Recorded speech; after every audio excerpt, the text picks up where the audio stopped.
가족에게 늘 소외받던 막내딸 윤서. 아버지의 유언으로 낡은 시골 묘지 하나를 상속받는데 수백억대 자산을 받은 오빠들과는 대조적인 유산에 윤서는 실망한다. 묘비 뒤에 숨겨진 의문의 문구.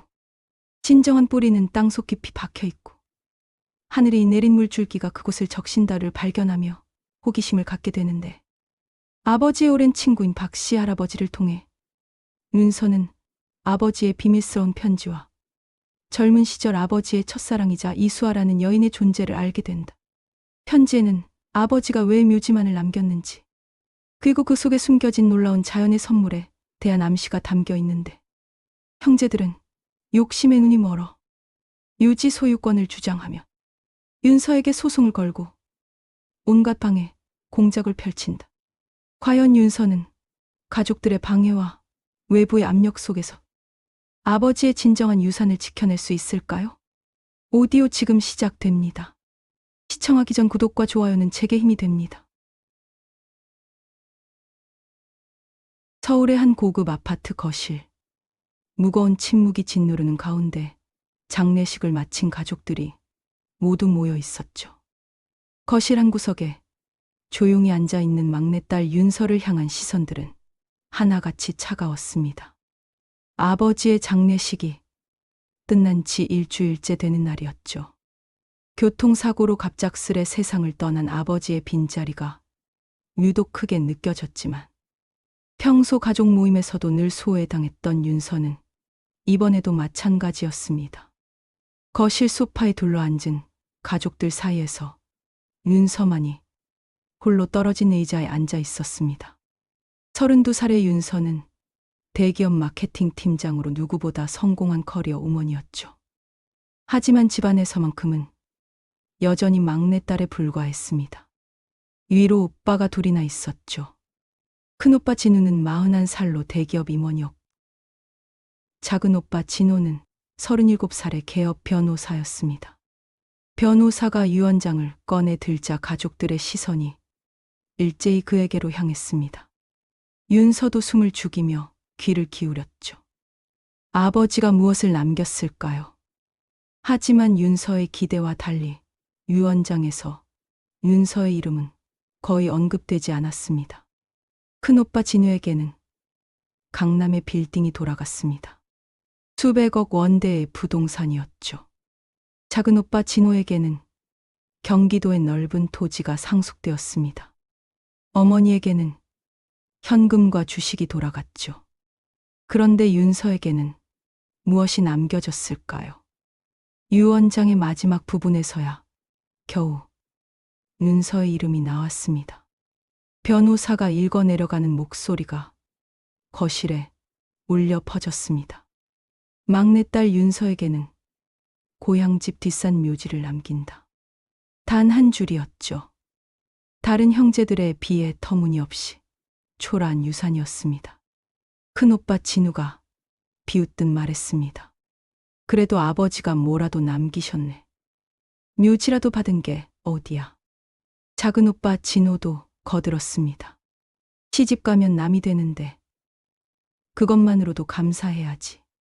어머니마저도 아들들 편을 들었습니다. 딸은 시집 가면 그만이니까. 윤서는 아무 말도 하지 않았습니다. 가족들의 시선이 따가웠지만 표정 하나 바꾸지 않았죠. 속으로는 분노와 서운함이 뒤섞여 있었습니다. 평생 차별받으며 살아왔지만 이렇게까지 할 줄은 몰랐습니다. 유산 분배가 끝나자 큰어머니가 윤서에게 다가왔습니다. 속삭이듯 말했죠. 내 아버지가 돌아가시기 직전에 유언장을 바꿨다더라.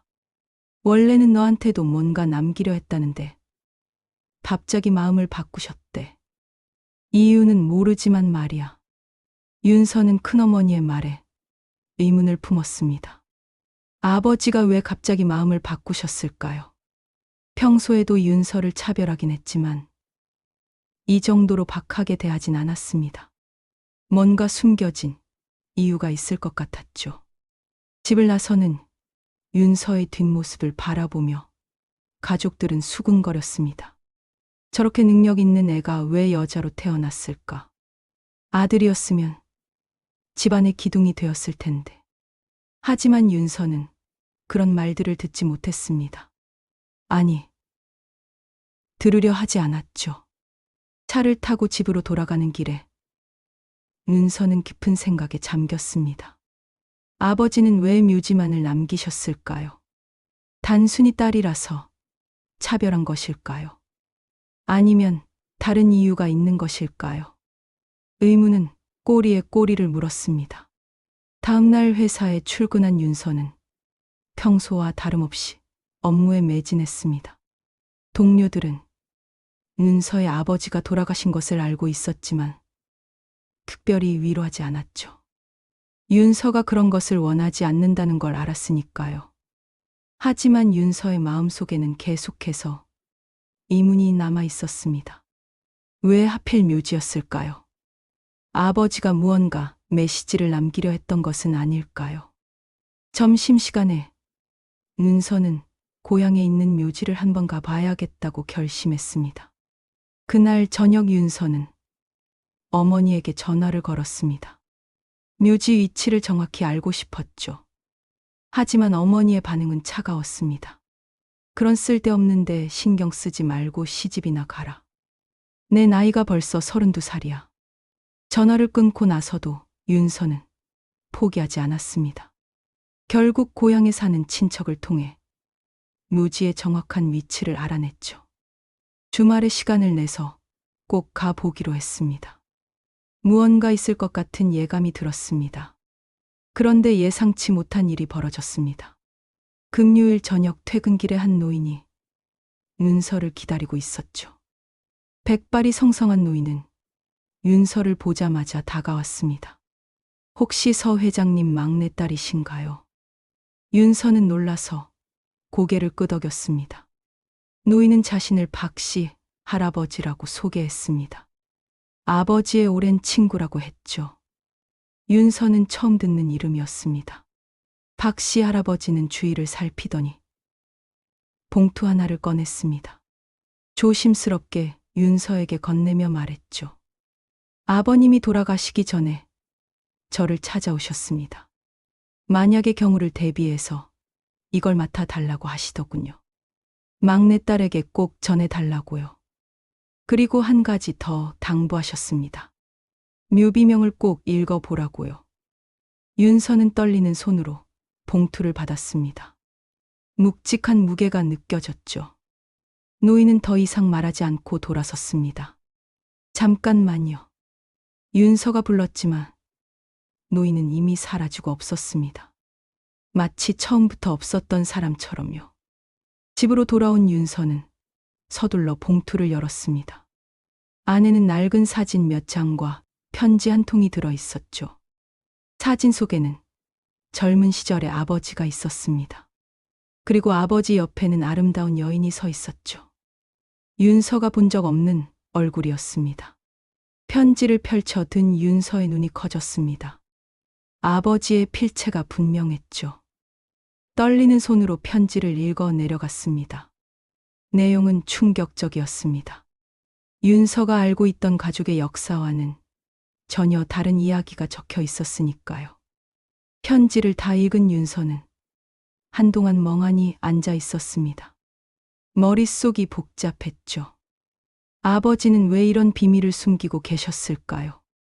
그리고 왜 하필 윤서에게만 이 사실을 알리려 했을까요? 의문은 더욱 깊어갔습니다. 편지에는 이렇게 쓰여 있었습니다. 사랑하는 내 딸 윤서에게. 내가 이 편지를 읽고 있다면 아버지는 아마 이 세상에 없을 거다. 평생 너를 모질게 대했지만 사실 내가 가장 아픈 손가락이었다. 너를 강하게 키우고 싶었고 누구에게도 기대지 않고 스스로 일어설 수 있는 사람으로 만들고 싶었다. 그것이 아버지가 너에게 줄 수 있는 가장 큰 유산이라고 믿었다. 이 편지와 함께 보낸 사진 속 여인은 이수아라는 이름의 여인이었다. 내 첫사랑이었지. 그녀는 이 마을 사람이었고 우리 집안과는 비교도 안 되는 명문가의 딸이었다. 하지만 그녀는 단순히 아름다운 여인이 아니었다. 어린 시절부터 미래를 내다보는 신비한 능력을 가지고 있었고, 마을 사람들은 그녀를 신녀라 불렀다. 그녀의 예언은 단 한 번도 빗나간 적이 없었다. 나는 어릴 때부터 이 땅, 즉, 우리 조상들의 묘지가 있는 이 산에 뭔가 특별한 것이 있다고 믿었다. 지질학을 공부하게 된 것도 그 때문이다. 대학 졸업 후 고향으로 돌아와 비밀리에 산을 조사했고, 마침내 온천수와 희귀 광물의 흔적을 발견했다. 엄청난 가치를 지닌 땅이었지. 하지만 수아는 내게 말했다. 이 땅은 함부로 개발해서는 안 된다고. 때가 되면 자연스럽게 그 가치를 드러낼 것이고, 그때는 욕심이 아닌 진정한 마음으로 이곳을 돌볼 사람이 나타날 것이라고 말이다. 수아는 불행하게도 일찍 세상을 떠났다. 임종 직전 그녀는 내게 마지막 부탁을 했다. 이 산을 잘 지켜달라고. 언젠가 이 산이 많은 사람들에게 희망이 될 것이라고. 그리고 내가 태어났을 때 수아는 내 눈빛을 보며 말했다. 저 아이가 바로 그 사람이라고. 차가운 사랑을 받겠지만 결국 이 모든 것을 이뤄낼 사람이라고. 나는 수아와의 약속을 지키기 위해 평생 이 산의 비밀을 숨겼다. 그리고 너를 강하게 키웠다. 내가 이 모든 것을 감당할 수 있는 사람이 되기를 바랐기 때문이다. 이제 내가 이 편지를 읽었다면 때가 된 것이랴. 아버지가 너에게 남긴 것은 단순한 묘지가 아니다. 이 땅에 숨겨진 보물과 그리고 너에게 거는 아버지의 마지막 희망이다. 욕심 많은 형제들이 너를 가만두지 않을 것이다. 하지만 너는 이겨낼 수 있을 것이다. 부디 올바른 마음으로 이 땅의 가치를 빛내주기를 바란다. 아버지의 진심이 담긴 편지에 윤서는 그동안의 오해와 서운함이 눈 녹듯 사라지는 것을 느꼈습니다. 차가운 겉모습 뒤에 숨겨진 아버지의 뜨거운 사랑, 그리고 자신을 향한 깊은 믿음이 느껴졌기 때문이죠. 다음 날 새벽, 윤서는 곧바로 고향으로 향했습니다. 묘지에 가서 직접 확인해 보고 싶었죠. 아버지가 남긴 마지막 메시지가 무엇인지, 그리고 그 안에 담긴 진정한 의미를 알고 싶었습니다. 차를 몰고 가는 내내 윤서의 마음은 복잡했습니다. 두려움과 기대가 뒤섞여 있었죠. 고향에 도착한 윤서는 곧바로 뒷산으로 향했습니다. 산길은 오랜만이라 낯설었지만 어린 시절의 기억이 하나둘 떠올랐죠. 아버지와 함께 산책했던 추억들이 새록새록 되살아났습니다. 그때는 행복했던 시절이었죠.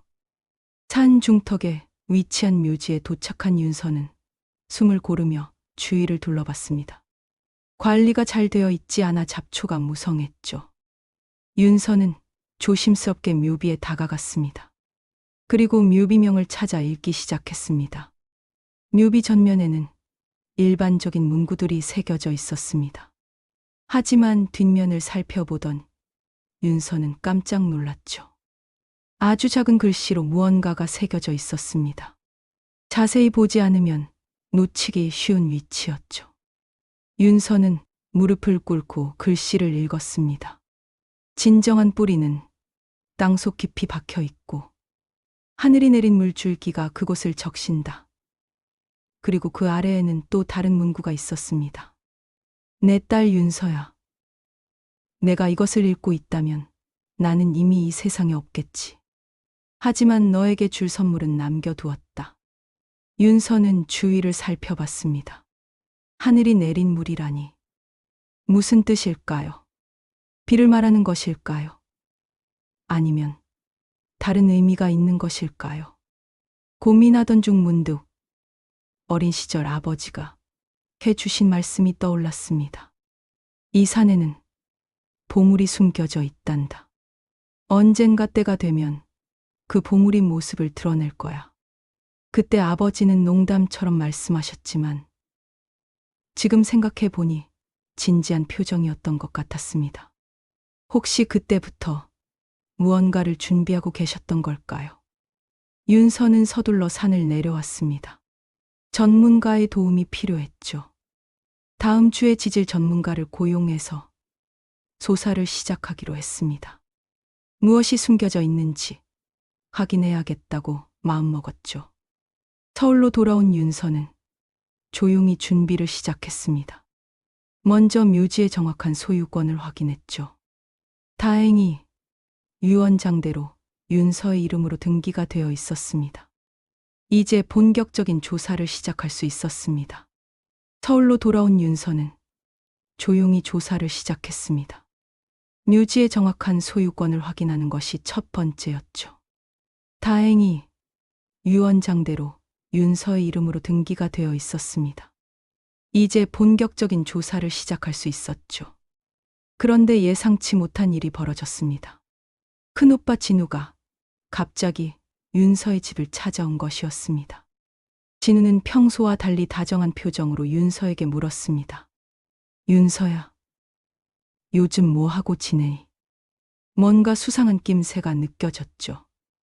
사실은 부탁할 게 있어서 왔어. 진우가 본론을 꺼냈습니다. 내가 받은 묘지 말이야. 가족 묘지니까 우리가 함께 관리하는 게 어떨까? 사실 관리권은 장남인 내게 있어야 하지 않겠니? 윤서는 진우의 속셈을 눈치챘습니다. 묘지에 뭔가 있다는 걸 알아챈 모양이었죠. 오빠, 미안하지만 아버지가 제게 주신 거예요. 제가 알아서 관리할게요. 윤서가 단호하게 거절하자 진우의 표정이 굳어졌습니다. 며칠 후 작은 오빠 진우까지 찾아왔습니다. 변호사답게 법적인 문제를 들먹였죠. 묘지는 가족 공동 재산이야. 내가 독단적으로 처리할 수 없어. 필요하다면 소송도 불사할 거야. 위협적인 어조였습니다. 설상가상으로 큰오빠의 아내인 정미선까지 가세했습니다. 정미선은 교묘하게 윤서를 압박했죠. 아가씨, 혹시 뭔가 숨기는 거 있어요? 갑자기 묘지에 관심을 갖는 게 수상하네요. 심지어 어머니까지 설득해서 데려왔습니다. 윤서야, 가족끼리 뭘 그렇게 따지니? 어머니의 말에도 윤서는 흔들리지 않았습니다. 어머니, 죄송하지만 이건 아버지가 저에게 주신 거예요. 제가 알아서 하겠습니다. 단호한 거절에 어머니도 발길을 돌렸습니다. 하지만 형제들은 포기하지 않았습니다. 급기야 변호사를 통해 정식으로 소송을 제기했죠. 묘지 관리권을 놓고 법정 싸움이 시작된 것입니다. 윤서도 변호사를 선임해서 맞섰습니다. 가족 간의 전쟁이 시작된 셈이었죠. 재판이 진행되는 동안에도 윤서는 조사를 멈추지 않았습니다. 비밀리에 지질 전문가를 고용해서 산을 조사했죠. 그리고 놀라운 사실을 발견했습니다. 산 북쪽 계곡 근처에서 특이한 지질 구조를 발견한 것입니다. 전문가의 말에 따르면 온천수가 나올 가능성이 높다고 했습니다. 그것도 일반 온천이 아니라 게르마늄이 함유된 특수 온천일 가능성이 크다고 했죠. 만약 사실이라면 엄청난 가치를 지닌 땅이었습니다. 윤서는 흥분을 감추며 조사를 계속했습니다. 그런데 더 놀라운 사실을 발견했습니다. 30년 전에 이미 누군가 이곳을 조사했다는 흔적을 찾은 것입니다. 낡은 지질 조사 보고서가 산 아래 참고에서 발견되었습니다. 보고서를 작성한 사람은 다름 아닌 아버지였습니다. 젊은 시절 아버지는 이미 이 땅의 가치를 알고 계셨던 것이었죠. 하지만 왜 개발하지 않고 숨겨두셨을까요? 그 이유가 아버지의 편지에 적혀 있었습니다. 이 땅은 우리 조상 대대로 내려온 신성한 땅이다. 함부로 개발해서는 안 된다. 하지만 언젠가 때가 되면 이 땅이 우리 가족을 지켜줄 것이다. 그때까지 기다려야 한다. 아버지의 해안이 놀라웠습니다. 재판은 윤서에게 유리하게 흘러갔습니다. 유 원장이 명확했고 법적으로도 문제가 없었죠. 결국 법원은 윤서의 손을 들어주었습니다. 묘지에 대한 모든 권리는 윤서에게 있다고 판결했습니다. 패소한 형제들은 분노했습니다. 특히 큰오빠의 아내 정미선은 독설을 퍼부었죠. 아가씨, 당신이 뭔가 숨기고 있는 거 다 알아요. 두고 보세요. 반드시 밝혀낼 거예요. 하지만 윤서는 개의치 않았습니다. 이제 본격적으로 개발을 시작할 수 있었으니까요. 윤서는 신중하게 계획을 세웠습니다. 먼저 정식으로 온천 개발 허가를 받아야 했죠. 환경 영향 평가도 통과해야 했습니다. 모든 과정을 합법적으로 진행했습니다. 서두르지 않고 차근차근 준비했죠. 그러던 중 박씨 할아버지가 다시 찾아왔습니다. 이번에는 또 다른 비밀을 알려주었죠. 사실 이 산에는 온천만 있는 게 아닙니다. 더 중요한 보물이 숨겨져 있어요. 바로 희귀 광물입니다. 박씨 할아버지의 말에 윤서는 귀를 기울였습니다. 조사 결과 박씨 할아버지의 말이 사실로 드러났습니다. 온천수와 함께 희귀 광물도 발견된 것이었죠. 그 가치는 상상을 초월했습니다. 이제 윤서는 진정한 보물을 손에 넣게 되었습니다. 형제들이 무시했던 묘지가 황금 땅이 된 것이었죠. 박씨 할아버지가 가져온 또 다른 봉투에는 더욱 놀라운 내용이 담겨 있었습니다.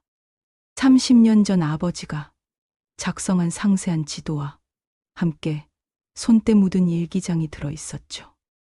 윤서는 떨리는 손으로 일기장을 펼쳤습니다. 일기장에는 아버지의 젊은 시절 이야기가 빼곡히 적혀 있었습니다. 25살의 아버지는 지질학을 전공한 청년이었죠. 우연히 고향산을 조사하던 중 놀라운 발견을 했다고 적혀 있었습니다.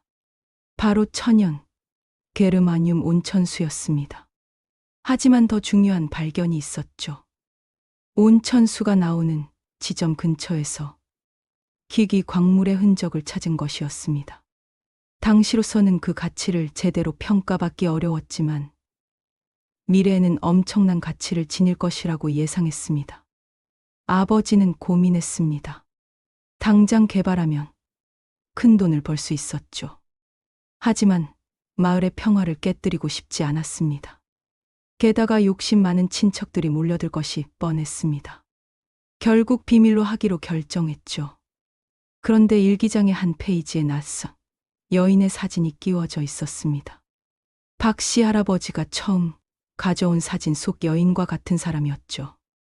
일기에는 그녀에 대한 이야기도 적혀 있었습니다. 아버지의 첫사랑이었던 것입니다. 그녀의 이름은 이수아였습니다. 같은 마을에 살던 아름다운 여인이었죠. 아버지와 수아는 서로 사랑했지만 집안의 반대로 결혼하지 못했습니다. 수아의 집안은 양반 가문이었고 아버지는 평민이었으니까요. 결국 수아는 다른 사람과 결혼했습니다. 하지만 불행하게도 젊은 나이에 병으로 세상을 떠났죠. 임종 직전 수아는 아버지에게 마지막 부탁을 했습니다. 이 산을 잘 지켜달라고. 언젠가 이 산이 큰 복이 될 거라고. 박씨 할아버지가 설명을 덧붙였습니다. 수아 씨는 특별한 능력이 있었어요. 미래를 내다보는 해안이 있었죠. 그녀가 이 산에 대해 예언한 것들이 모두 맞아떨어지고 있습니다. 윤서는 신비로운 이야기에 빠져들었습니다. 일기장을 계속 읽어 나가던 윤서는 충격적인 내용을 발견했습니다. 아버지가 윤서를 특별히 아꼈다는 내용이었죠. 겉으로는 차갑게 대했지만 속으로는 가장 사랑했다고 적혀 있었습니다. 그 이유도 설명되어 있었죠. 윤서는 수아를 닮았다고 했습니다. 외모뿐만 아니라 성격까지도 강인하고 독립적이며 누구에게도 기대지 않는 성격이라 일부러 더 엄하게 대했다고요. 스스로 일어설 수 있는 사람으로 키우고 싶었다는 아버지의 진심이 느껴졌습니다. 그리고 마지막 페이지에는 이런 글이 적혀 있었습니다. 언젠가 윤서가 이 일기를 읽게 된다면 그때가 바로 이 산을 개발할 때다. 윤서라면 욕심 없이 올바르게 사용할 것이다. 형제들과도 화해할 수 있을 것이다. 일기장을 다 읽은 윤서는 눈물을 흘렸습니다. 아버지의 진정한 사랑을 이제야 알게 되었죠. 겉으로 보이는 차별은 사실 더 큰 사랑의 표현이었던 것입니다. 윤서를 강하게 키우려는 아버지의 마음이었죠. 박씨 할아버지가 말을 이었습니다. 수아 씨의 무덤도 이 산에 있습니다. 아버님이 몰래 모셔다 놓으셨죠. 그곳에서 온천수가 처음 발견되었습니다. 수아 씨가 죽어서도 이 산을 지키고 있는 것 같았어요. 윤서는 박씨 할아버지를 따라 산 깊숙한 곳으로 들어갔습니다. 아무도 모르는 비밀 장소였죠. 그곳에는 작은 돌무덤이 하나 있었습니다. 이름도 없이 조용히 잠들어 있는 이수아의 무덤이었습니다. 무덤 주변을 살펴보던 윤서는 놀라운 광경을 목격했습니다. 무덤 아래쪽에서 맑은 물이 솟아나고 있었죠. 그것도 따뜻한 온천수였습니다. 마치 수아가 이 산을 축복하는 것처럼 보였습니다. 전문가를 불러 조사한 결과는 더욱 놀라웠습니다. 이곳이 바로 온천맥의 중심부였던 것입니다. 게다가 게르마늄 함량이 세계 최고 수준이었죠. 의학적 효능도 뛰어나서 치유 효과가 탁월할 것으로 예상되었습니다. 윤서는 개발 계획을 구체화하기 시작했습니다. 하지만 무작정 개발하지는 않았죠. 환경을 보호하면서도 지역 주민들에게 도움이 되는 방향으로 계획을 세웠습니다. 수아의 무덤은 그대로 보존하기로 했죠. 그러나 형제들의 방해는 계속되었습니다. 특히 큰오빠의 아내 정미선은 치열했죠. 윤서가 묘지에서 무언가를 발견했다는 소문을 듣고는 더욱 적극적으로 나섰습니다. 심지어 사람을 시켜 윤서를 감시하기까지 했죠. 어느 날 정미선이 직접 윤서를 찾아왔습니다. 아가씨, 이제 그만 숨기고 털어놓으세요. 뭘 발견했는지 다 알아요. 온천이 나온다면서요. 그런 거 혼자 독차지하면 안 되죠. 가족끼리 나눠야지. 윤서는 차분하게 대답했습니다. 형님, 제가 뭘 발견했는지는 중요하지 않아요. 이건 아버지가 제게 주신 유산이에요. 어떻게 사용할지는 제가 결정할 일이죠. 정미선은 이를 갈며 돌아갔습니다. 며칠 후 뜻밖의 손님이 찾아왔습니다. 대기업 개발 담당자들이었죠. 누군가 정보를 흘린 모양이었습니다. 그들은 거액을 제시하며 땅을 사겠다고 했습니다. 하지만 윤서는 단호히 거절했습니다. 이 땅은 팔 수 없습니다. 제 뿌리가 있는 곳이니까요. 개발은 하더라도 제가 직접 할 겁니다. 지역 주민들과 함께 말이죠. 대기업 관계자들은 아쉬워하며 돌아갔습니다. 하지만 포기하지 않을 눈치였죠. 박씨 할아버지는 걱정스러운 표정으로 말했습니다. 조심하세요. 욕심 많은 사람들이 가만히 있지 않을 거예요. 특히 가족들이 더 위험할 수 있습니다. 하지만 윤서는 두려워하지 않았습니다. 아버지의 유지를 이어받아 올바르게 개발하겠다고 다짐했죠. 본격적인 개발을 앞두고 윤서는 더 많은 조사를 진행했습니다.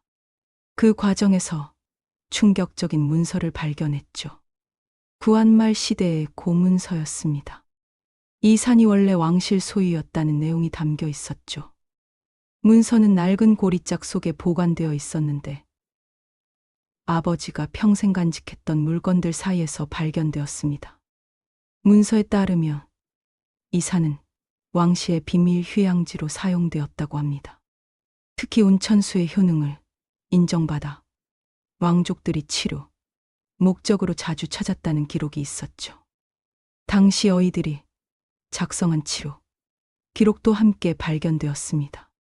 온천수로 각종 피부병과 관절염을 치료했다는 내용이 상세히 적혀 있었습니다. 더욱 놀라운 건 왕실에서 이곳을 극비로 관리했다는 사실이었습니다. 일반인들의 접근을 철저히 통제해 선택받은 소수만이 이용할 수 있었다고 했죠. 하지만 구한말 혼란기에 왕실이 무너지면서 이 비밀도 함께 묻혔던 것입니다. 일제강점기에는 일본인들이 이 땅을 차지하려 했지만 실패했습니다. 정확한 위치를 찾지 못했던 것이죠. 광복 후에는 혼란 속에서 소유권이 불분명해졌습니다. 많은 사람들이 이 땅의 존재조차 잊어버렸죠. 그러다가 윤서의 증조부 손에 들어간 것이었습니다. 윤서의 증조부는 독립운동가였습니다. 일제에 맞서 싸운 공로를 인정받아 정부로부터 이 땅을 하사받았죠. 당시 정부도 이 땅의 진정한 가치는 몰랐던 것 같습니다. 단지 산골짜기에 황무지 정도로만 생각했던 것이죠. 하지만 증조부는 달랐습니다. 옛 문헌을 통해 이곳의 비밀을 알고 있었던 것입니다. 증조부는 이 비밀을 아들, 즉 윤서의 할아버지에게만 전했습니다. 그리고 할아버지는 다시 아버지에게 전했죠. 대대로 이어진 가문의 비밀이었던 것입니다. 하지만 섣불리 개발하지 않았습니다. 때가 되면 자연스럽게 드러날 것이라고 믿었던 것이죠. 그런데 더 놀라운 사실이 밝혀졌습니다. 이수아의 집안도 독립운동과 깊은 관련이 있었던 것입니다. 수아의 아버지는 증조부와 함께 독립운동을 했던 동지였죠. 상해 임시정부에서 함께 활동했다는 기록도 발견되었습니다. 두 집안의 인연은 이미 그때부터 시작되었던 것입니다. 수아의 집안은 원래 명문가였습니다. 조선시대 내내 고위 관직을 역임한 양반 가문이었죠. 하지만 일제강점기에 친일을 거부하고 독립운동에 참여하면서 몰락했습니다. 재산을 모두 잃고 간신히 목숨만 부지했죠. 광복 후에도 제대로 된 보상을 받지 못했습니다. 그러던 중 윤서의 아버지와 수아가 만나게 된 것입니다. 마을 학교에서 처음 만난 두 사람은 첫눈에 서로에게 끌렸죠. 하지만 수아의 집안에서는 반대했습니다. 비록 몰락했지만 여전히 양반의 자존심을 지키고 있었던 것이죠. 평민과의 결혼은 있을 수 없는 일이었습니다. 아버지는 수아를 포기할 수 없었습니다. 밤낮 없이 공부해서 장학금을 받아 서울의 명문대에 진학했죠. 지질학을 전공한 것도 이산의 비밀을 밝히기 위해서였습니다. 언젠가는 큰 성공을 거두어 수아와 당당하게 결혼하고 싶었던 것이죠. 대학 졸업 후 아버지는 고향으로 돌아왔습니다. 그리고 본격적으로 산을 조사하기 시작했죠. 예상대로 온천수를 발견했고 기기 광물의 흔적도 찾았습니다. 하지만 여전히 수아와의 결혼은 허락받지 못했습니다. 집안의 반대는 완강했죠. 결국 수아는 집안에서 정한 사람과 결혼하게 되었습니다. 아버지는 절망했지만 수아의 행복을 빌었죠. 그리고 얼마 후 윤서의 어머니를 만나 결혼했습니다. 하지만 마음 한구석에는 늘 수아가 있었던 것이죠. 수아의 결혼 생활은 불행했습니다. 남편은 무능하고 폭력적인 사람이었죠. 게다가 도박에 빠져 집안 재산마저 탕진했습니다. 수아는 힘든 나날을 보내다가 결국 병이 걸렸죠. 그리고 32살의 젊은 나이에 세상을 떠났습니다. 임종 직전 수아는 아버지를 찾았습니다. 그리고 마지막 부탁을 했죠. 이 산을 꼭 지켜달라고. 언젠가 이 산이 많은 사람들에게 희망이 될 것이라고. 그리고 한 권의 낡은 수첩을 건넸습니다. 자신이 평생 적어온 예언들이 담긴 수첩이었죠. 아버지는 수아와의 약속을 지켰습니다. 산을 개발하지 않고 그대로 보존했죠. 그리고 수아를 이 산에 몰래 묻었습니다. 아무도 모르는 비밀 장소에 작은 무덤을 만들었죠. 이후 아버지는 종종 그곳을 찾아 수아와 대화를 나눴다고 합니다. 윤서는 이 모든 사실을 알고 깊은 감동을 받았습니다. 아버지의 첫사랑이 단순한 사랑, 이야기가 아니었던 것이죠. 두 집안의 역사와 나라를 위한 헌신이 얽혀 있는 깊은 인연이었습니다. 그리고 그 인연이 이제 윤서를 통해 결실을 맺으려 하고 있었죠. 박씨 할아버지가 또 다른 이야기를 들려주었습니다. 사실 수아 씨에게는 특별한 능력이 있었어요. 어릴 때부터 미래를 내다보는 신통력이 있었죠. 마을 사람들은 그녀를 신녀라고 불렀습니다. 그녀의 예언은 한 번도 빗나간 적이 없었죠.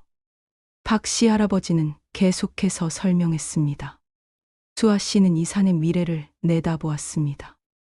언젠가 이곳에서 신비한 물이 솟아날 것이고 그 물이 수많은 사람들의 병을 고칠 것이라고 했죠. 그리고 차가운 사랑을 받은 막내딸이 이 모든 것을 이뤄낼 것이라고 예언했습니다. 윤서는 전율을 느꼈습니다. 수아의 예언이 정확히 맞아떨어지고 있었던 것이었죠. 차가운 사랑을 받은 막내딸은 바로 자신을 가리키는 것이었습니다. 그리고 신비한 물은 게르마늄 온천수를 의미하는 것이었죠. 모든 것이 예정되어 있었던 것처럼 보였습니다. 수아가 남긴 수첩을 자세히 읽어보니 더 많은 예언들이 적혀 있었습니다. 이 산에서 고대의 보물이 발견될 것이라는 예언도 있었죠. 그리고 흩어졌던 가족들이 다시 하나가 될 것이라는 예언도 있었습니다. 욕심으로 눈멀었던 사람들이 깨달음을 얻을 것이라는 내용도 있었죠. 가장 인상 깊었던 예언은 이것이었습니다. 사랑과 증오는 한 뿌리에서 나온다. 가장 미워했던 사람이 가장 사랑했던 사람일 수 있다. 차가운 겉모습 뒤에 숨겨진 뜨거운 마음을 볼 수 있는 사람만이 진정한 보물을 찾을 수 있다. 윤서는 이 구절을 읽으며 아버지를 떠올렸습니다. 수아의 예언대로 윤서는 아버지의 진정한 마음을 이해하게 되었죠. 차별과 냉대 뒤에 숨겨진 깊은 사랑을 발견했습니다. 그리고 이제는 가족들도 그 사실을 깨닫기 시작했습니다. 욕심에 눈멀었던 형제들이 조금씩 변화하고 있었으니까요. 윤서는 결심했습니다. 수아의 예언을 현실로 만들겠다고. 이 산을 모든 사람들에게 축복이 되는 공간으로 만들겠다고. 그것이 아버지의 뜻이자 수아와의 약속을 지키는 길이라고 믿었습니다. 개발은 단순한 사업이 아니라 역사적 사명이 되었죠. 온천 개발이 본격화되면서 공사가 시작되었습니다. 첫 삽을 뜨는 날 마을 주민들이 모두 모였죠. 우리 마을이 이렇게 주목받는 날이 올 줄이야. 할머니 한 분이 감격스러워하며 말했습니다. 윤서 덕분에 죽은 마을이 다시 살아났어. 어르신들의 축하가 이어졌습니다. 하지만 정작 윤서의 가족들은 아무도 참석하지 않았습니다. 큰오빠의 아내 정미선의 영향 때문이었죠. 정미선은 가족들을 선동해서 개장식에 불참하도록 만들었습니다. 우리가 왜 그의 성공을 축하해 줘야 해? 혼자 다 해먹으려는 애한테 박수나 쳐주고 앉아 있을 거야. 이런 식으로 부추겼던 것이죠. 공사가 진행되면서 놀라운 일들이 계속 일어났습니다. 예상보다 훨씬 많은 양의 온천수가 나왔고 수질도 최상급이었죠. 전문가들의 분석 결과 게르마늄 함량이 세계 최고 수준인 것으로 밝혀졌습니다. 의학계에서도 큰 관심을 보였죠. 각종 피부 질환과 관절염, 치료에 탁월한 효과가 있을 것으로 예상되었습니다. 더욱 놀라운 것은 희귀 광물의 매장량이었습니다. 당초 예상보다 10배 이상 많은 양이 매장되어 있었죠. 그것도 순도가 매우 높은 최상급 광물이었습니다. 시장 가치로 환산하면 수천억 원대에 달하는 엄청난 규모였죠. 하지만 윤서는 무분별한 채굴보다는 친환경적인 개발을 선택했습니다.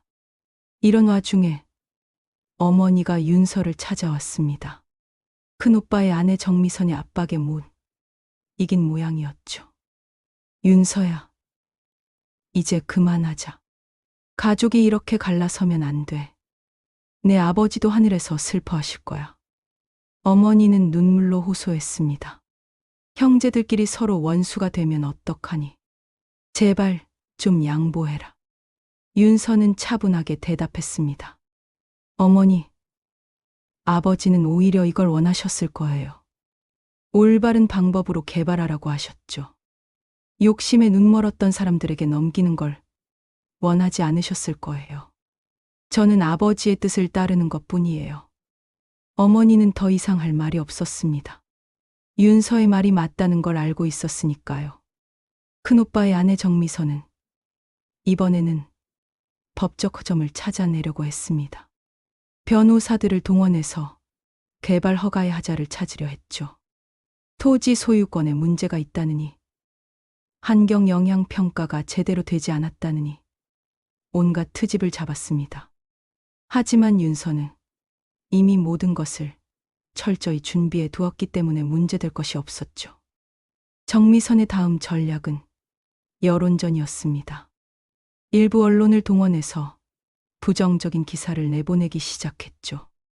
재벌가 막내딸의 독단적 개발이라든가 환경 파괴 우려라든가 하는 식의 기사들이었습니다. 하지만 지역 주민들이 나서서 반박했습니다. 우리가 다 알아요. 윤서 씨가 얼마나 투명하게 일하는지. 괜한 소리 하지 마라. 급기야 정미선은 환경단체를 선동하려고 했습니다. 일부 과격한 환경운동가들을 만나 이 개발이 얼마나 환경에 해로운지 설명했죠. 하지만 그들조차 현장을 둘러본 후에는 생각을 바꿨습니다. 이 정도로 친환경적인 개발은 처음 본다. 오히려 모범 사례로 소개하고 싶다. 이런 반응이었죠. 공사가 한창일 때 작은 오빠 진호가 다시 찾아왔습니다. 이번에는 진심으로 사과하러 온 것이었죠. 진호는 윤서에게 말했습니다. 윤서야, 내가 정말 잘못했어. 변호사라는 사람이 법만 알고 더 중요한 걸 못 봤구나. 형수님한테 휘둘려서 너를 괴롭혔던 걸 용서해줘. 진호의 눈에는 눈물이 맺혀 있었습니다. 윤서는 따뜻하게 진호를 맞아주었습니다. 오빠, 괜찮아요. 가족이니까 이해해요. 이제라도 진심을 알아주셔서 감사해요. 진호는 그날부터 윤서를 돕기 시작했습니다. 법적인 문제들을 해결하는 데 적극적으로 나섰죠. 큰오빠 아내 정미선의 방해, 공작을 막는 데도 앞장섰습니다. 진호의 변화에 큰오빠 진우도 흔들리기 시작했습니다. 대기업 임원으로서 개발 사업의 가치를 누구보다 잘 알고 있었죠. 게다가 윤서가 얼마나 합리적으로 일을 진행하는지도 인정할 수밖에 없었습니다. 어느 날 진우는 아내 몰래 윤서를 찾아왔습니다. 미안하다 윤서야. 오빠로서 너무 부끄럽구나. 하지만 큰오빠의 아내 정미선은 끝까지 포기하지 않았습니다. 이번에는 더욱 극단적인 방법을 쓰기 시작했죠. 공사 현장에 몰래 들어가 장비를 망가뜨려 했습니다. 한밤중에 검은 옷을 입고 침입했다가 경비원에게 발각되었죠. 경찰에 인계될 뻔했지만 윤서가 선처를 호소해서 무사히 넘어갔습니다. 이 사건은 진우에게 큰 충격을 주었습니다. 아내가 그 정도로 욕심에 눈이 멀었다는 사실을 깨달은 것이죠. 더 이상 참을 수 없다. 우리 이혼하자. 진우의 폭탄 선언에 정미선은 경악했습니다. 하지만 진우의 결심은 확고했죠. 더 이상 욕심에 문먼 아내와 살 수 없다고 선언했습니다. 정미선은 결국 쫓겨나듯 집을 나갔습니다. 재산 분할로 받은 돈을 들고 떠났죠.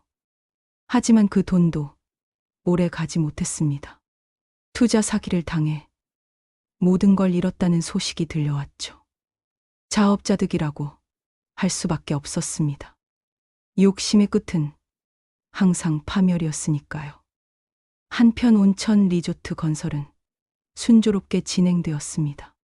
첫 번째 건물이 완성되자 시범 운영을 시작했죠. 효과는 즉각적으로 나타났습니다. 각종 질병으로 고생하던 사람들이 놀라운 속도로 회복되었습니다. 특히 만성 피부염과 류머티즘 환자들의 개선 효과가 두드러졌죠. 가장 화제가 된 것은 독립운동가 후손들을 위한 무료 요양 프로그램이었습니다. 윤서는 약속대로 이들을 위한 특별 시설을 마련했죠. 전국에서 독립운동가 후손들이 찾아왔습니다. 그동안 제대로 된 치료를 받지 못했던 어르신들이 온천 치료를 받고 건강을 되찾았죠. 언론에서도 크게 주목했습니다. 진정한 노블레스, 오블리주라는 찬사가 쏟아졌죠. 특히 젊은 세대에게 큰 감동을 주었습니다. 돈만 아는 기업인들과는 다른 진정한 리더의 모습을 보여주었다는 평가를 받았죠. 윤서는 하루아침에 국민적 영웅이 되었습니다. 성공이 눈앞에 보이자 가족들의 태도는 완전히 달라졌습니다. 어머니도 이제는 윤서를 자랑스러워했죠. 우리 막내가 최고야. 너무 자랑스러워. 어머니의 태도 변화에 형제들도 따라 변했습니다. 이제는 모두가 윤서의 성공을 진심으로 축하하게 되었죠. 정미선도 뒤늦게 후회했습니다. 길거리에서 노숙자 신세가 된 정미선은 자신의 어리석음을 깨달았죠. 욕심 때문에 모든 것을 잃었다는 사실을 인정할 수밖에 없었습니다. 결국 자존심을 버리고 윤서에게 도움을 청했죠. 과거의 잘못을 사과하며 일자리를 구해달라고 부탁했습니다. 윤서는 정미선을 용서했습니다. 리조트의 청소 직원으로 일할 기회를 주었죠. 처음에는 자존심이 상했지만 정미선도 결국 현실을 받아들였습니다. 열심히 일하면서 새로운 삶을 시작했죠. 동료들과도 잘 어울리고 성실하게 근무했습니다. 진정한 변화가 시작된 것이었습니다. 리조트가 정식 개장을 앞둔 어느 날, 더욱 놀라운 발견이 있었습니다. 공사 중 우연히 발견된 동굴에서 고대 유물들이 쏟아져 나온 것이었죠. 전문가들의 감정 결과 고려 시대의 귀중한 문화재들이었습니다. 그 중에서도 가장 주목받은 것은 한 권의 고서였죠. 왕실의 비전으로 전해지던 이 약서였습니다. 온천수를 이용한 치료법이 상세히 기록되어 있었죠. 현대의 의학으로도 설명하기 어려운 놀라운 내용들이었습니다. 문화재청에서는 즉시 발굴 조사를 시작했습니다. 그 결과 이곳이 고려 왕실의 비밀 요양소였다는 사실이 밝혀졌죠. 왕족들만 아는 특별한 장소였던 것입니다. 역사적 가치가 엄청났습니다. 윤서는 문화재 보존과 개발을 조화시키는 방안을 찾았습니다. 동굴은 박물관으로 조성하고 유물들은 전시했죠. 고대의 치료법을 현대적으로 재해석한 프로그램도 개발했습니다. 전통과 현대의 만남이었죠. 이런 발견들이 알려지면서 국제적인 관심도 쏟아졌습니다. 해외 언론들이 앞다퉈 보도했죠. 신비한 동양의 치유, 온천이라는 타이틀로 소개되었습니다. 예약 문의가 폭주했습니다. 박씨 할아버지가 다시 찾아왔습니다. 이번에는 마지막 선물을 가져왔다고 했죠. 수아 씨가 남긴 마지막 예언이 담긴 편지였습니다. 지금까지 공개하지 않았던 내용이라고 했죠. 편지를 읽은 윤서는 또 한 번 놀랐습니다. 수아는 이 모든 일들을 예견하고 있었던 것이었죠. 심지어 동굴에서 유물이 발견될 것까지 예언했습니다. 그리고 마지막에는 이런 글이 적혀 있었습니다. 이 산은 단순한 땅이 아니다. 하늘이 내린 축복이자 조상들의 보호가 깃든 성지다.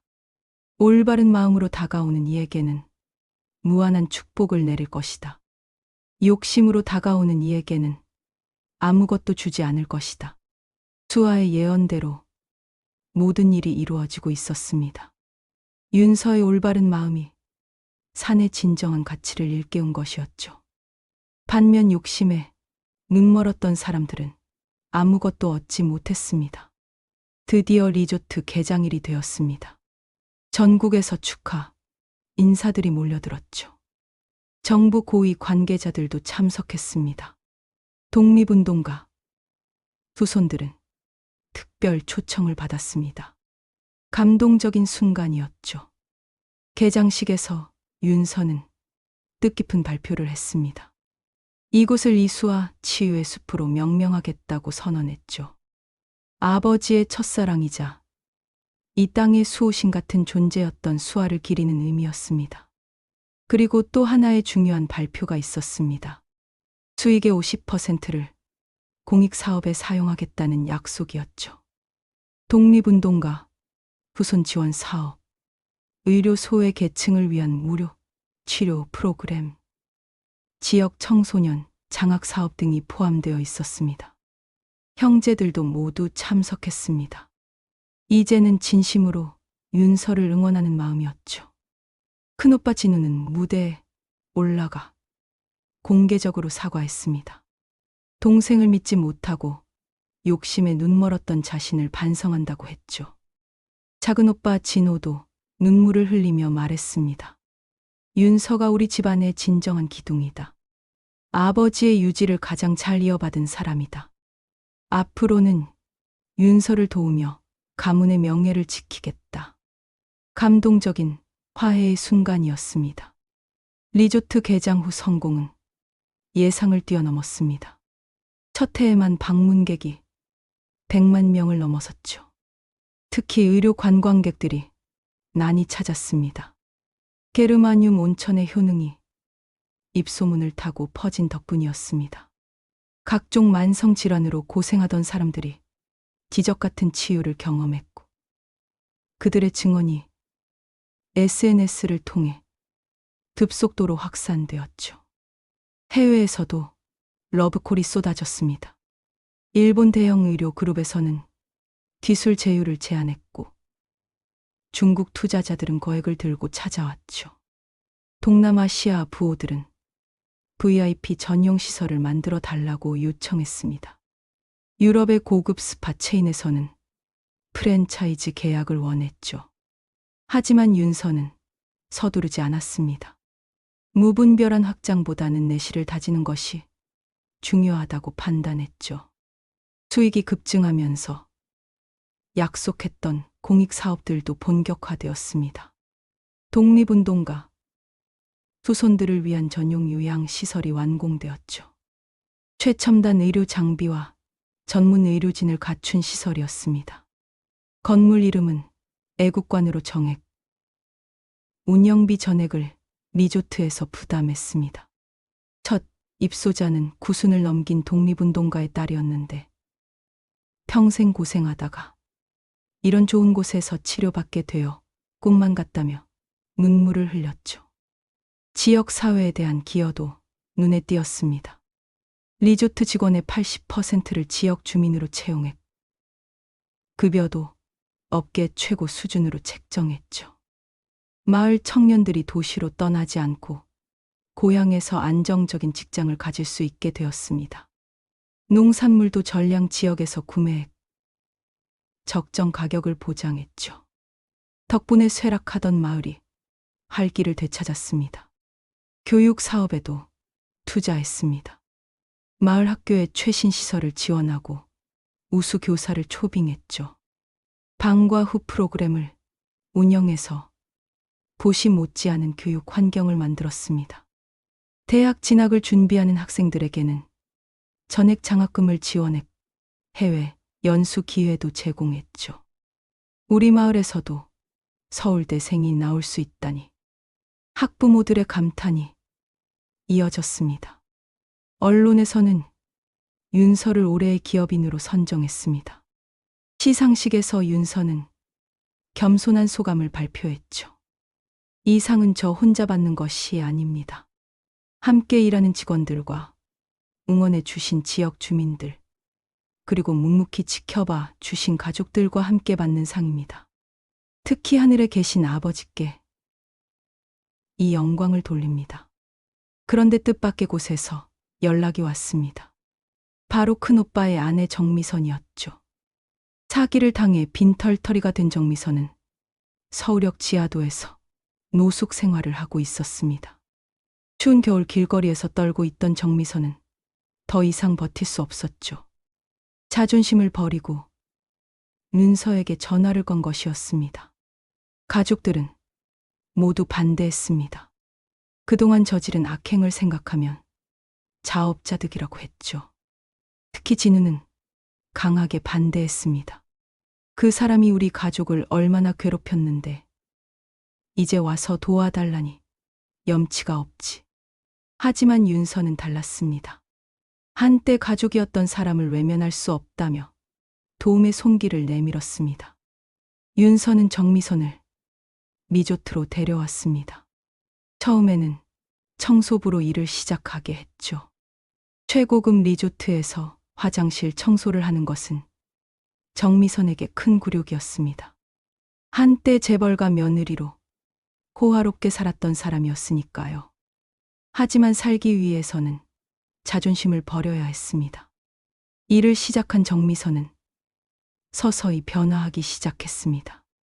처음에는 불평불만이 많았지만 점차 묵묵히 일하게 되었죠. 동료들과의 관계도 개선되었습니다. 특히 함께 일하는 아주머니들이 정미선을 따뜻하게 대해 주었죠. 고생 많았구먼. 이제라도 새 출발하는 거야. 격려의 말들이 정미선의 마음을 녹였습니다. 3개월이 지나자 정미선은 완전히 딴 사람이 되었습니다. 매일 일찍 출근해서 맡은 일을 성실히 수행했죠. 휴식 시간에는 동료들과 도시락을 나눠 먹으며 소소한 일상을 즐겼습니다. 무엇보다 마음이 편안해졌다고 했죠. 욕심을 버리니 오히려 행복해졌어요. 정미선의 고백에 모두가 놀랐습니다. 6개월 후 정미선은 윤서를 찾아와 눈물로 사과했습니다.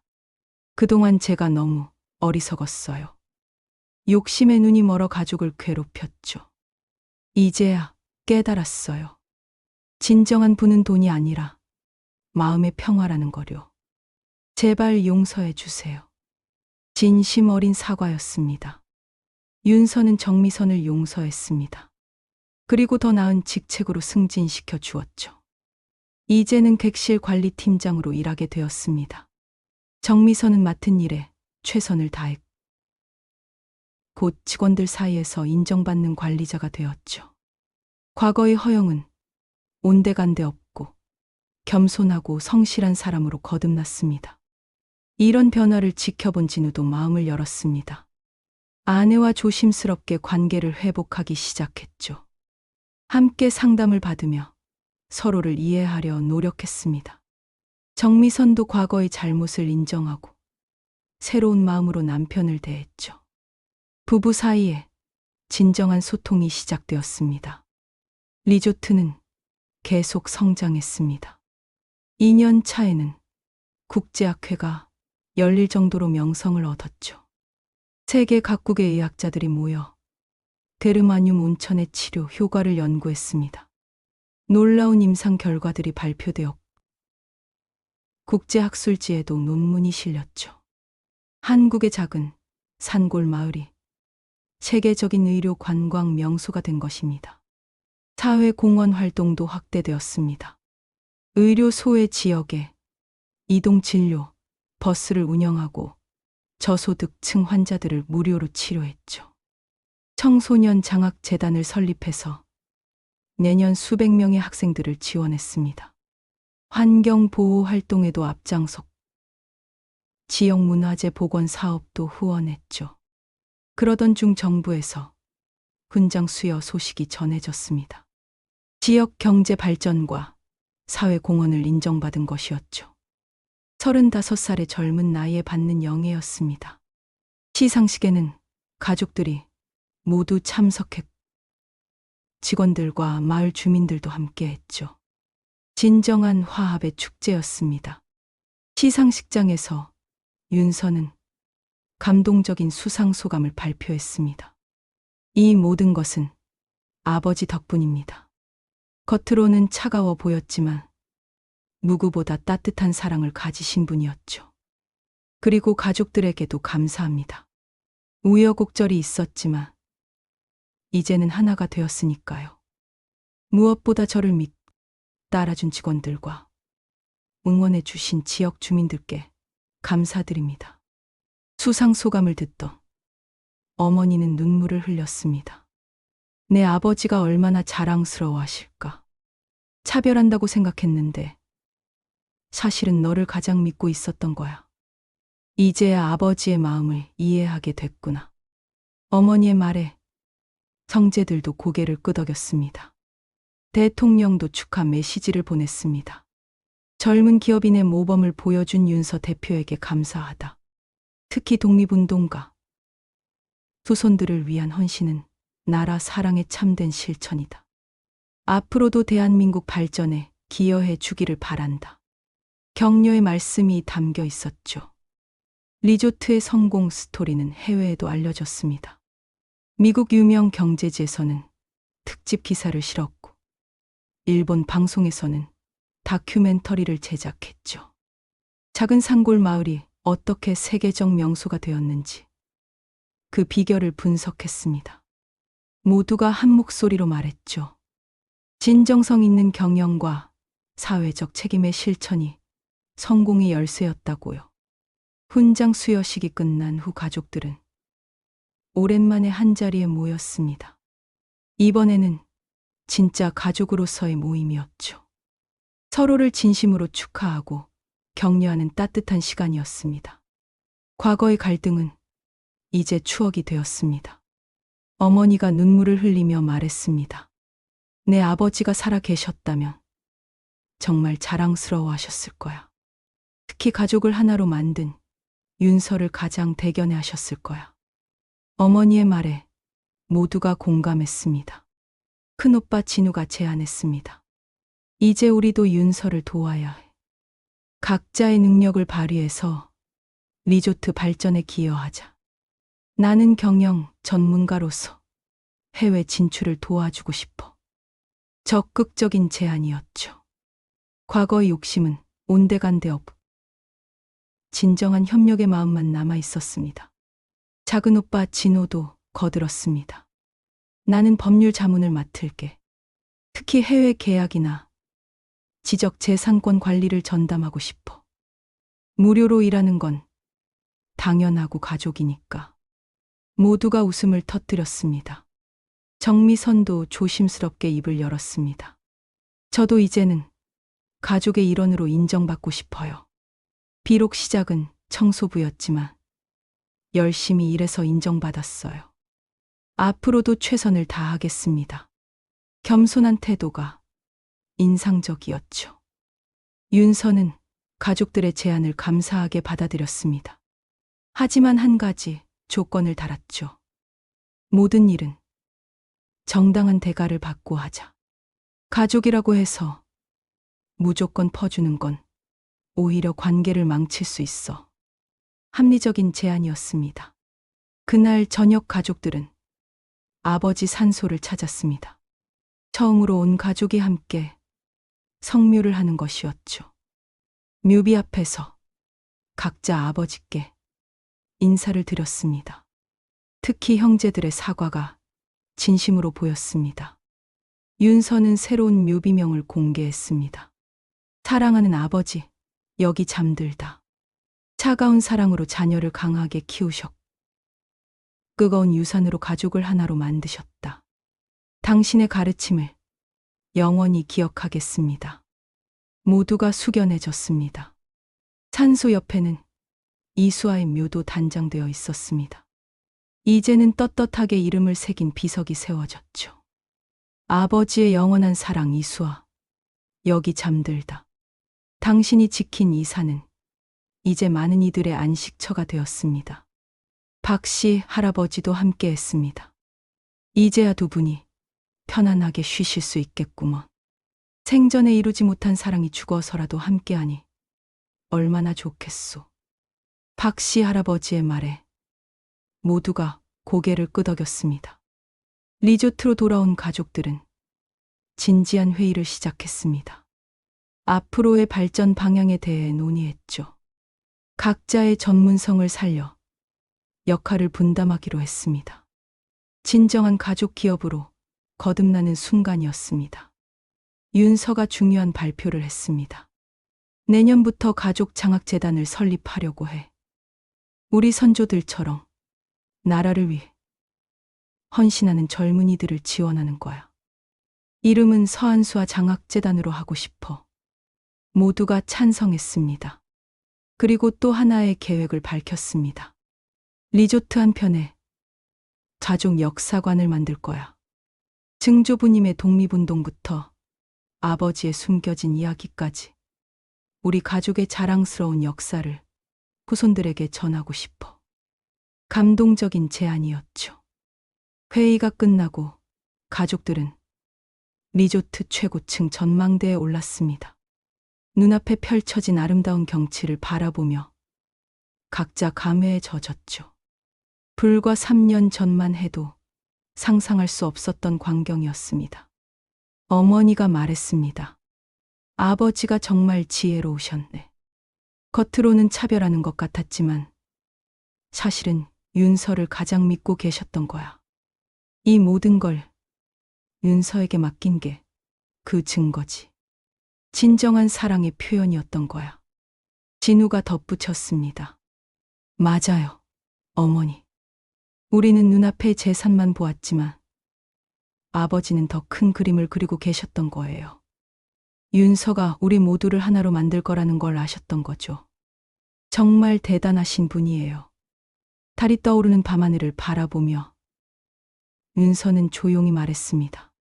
이제 시작이에요. 아버지가 남겨주신 진정한 유산은 가족의 화합이었어요. 이걸 바탕으로 더 많은 사람들에게 도움이 되는 일을 하고 싶어요. 박씨 할아버지가 윤서의 어깨를 두드렸습니다. 자네 아버지가 자랑스러워하실 거야. 그리고 수아 씨도 기뻐하실 거야. 자네가 해낸 일은 단순한 사업 성공이 아니라 인간 승리야. 진정한 사랑의 승리지. 마지막으로 윤서는 직원들에게 당부의 말을 전했습니다. 우리 리조트의 진정한 가치는 돈이 아닙니다. 사람을 치유하고 가족을 회복시키는 것이죠. 이 정신을 잃지 말고 끝까지 지켜나갑시다. 박수가 터져 나왔습니다. 새벽이 밝아오는 동쪽 하늘을 바라보며 윤서는 새로운 다짐을 했습니다. 아버지와 이수아가 꿈꾸었던 세상. 욕심이 아닌 사랑이 지배하는 세상. 그런 세상을 만드는데 평생을 바치겠다고. 그것이 진정한 유산을 이어받는 길이라고. 산 아래로 온천수가 흐르는 소리가 들려왔습니다. 마치 축복의 노래처럼 들렸죠. 하늘이 내린 물은 이제 모든 사람들에게 열려 있었습니다. 차별 없이 누구나 치유받을 수 있는 공간. 그것이 바로 아버지가 꿈꾸던 세상이었습니다. 영상 재미있게 들으셨나요? 다음에도 더욱 감동 있는 사연으로 찾아뵙겠습니다. 구독과 좋아요, 그리고 댓글은 제가 영상을 만드는데 힘이 됩니다. 많은 응원 부탁드려요.